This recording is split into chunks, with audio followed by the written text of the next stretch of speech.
Bereber Sayaw Organization for Parkinson's Disease, magahiwat sang performance show sa Iloilo City.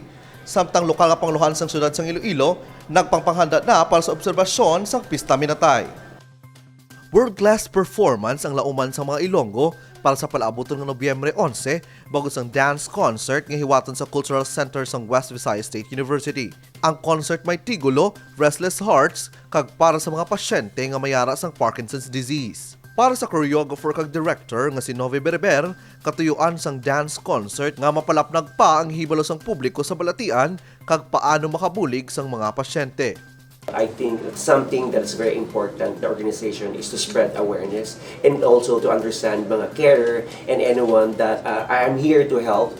And I think it's very important that in understanding that Parkinson's disease is a disease that until now wala pa siya ginagaan sang attention gid. And I think that's something that's very important for all of us that we realize and understand that we need our help.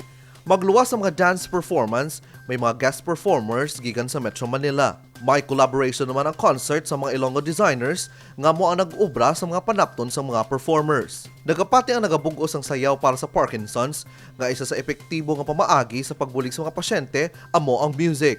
People with Parkinson's, part of their brains are not affected is music. So through music and dance, that something can help them, and I think something to let them live their life pa. And there's a hope. It's not most of the people here that hindi maayo ang knowledge about Parkinson's. They take for granted that that's the end, but it's not the end for them.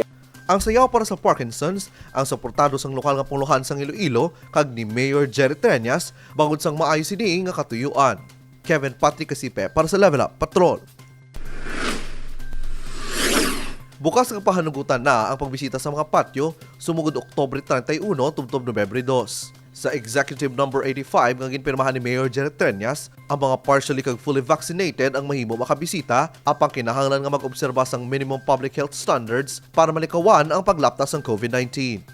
May umanta na pagwa para sa undas sa Piyesta Minatay, daw klaro man to siguro, daw ay man siguro question, no? Nalakip sa executive order ang pagdumili sang alcoholic beverages, armas, gambling activities, videoke kag iban pa.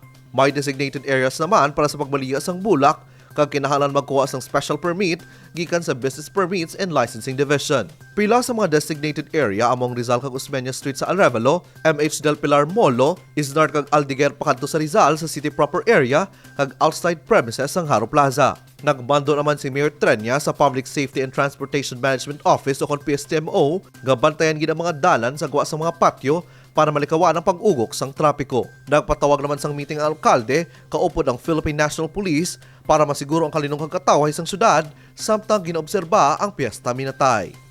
Kevin Patrick Kasipe para sa Level Up Patrol.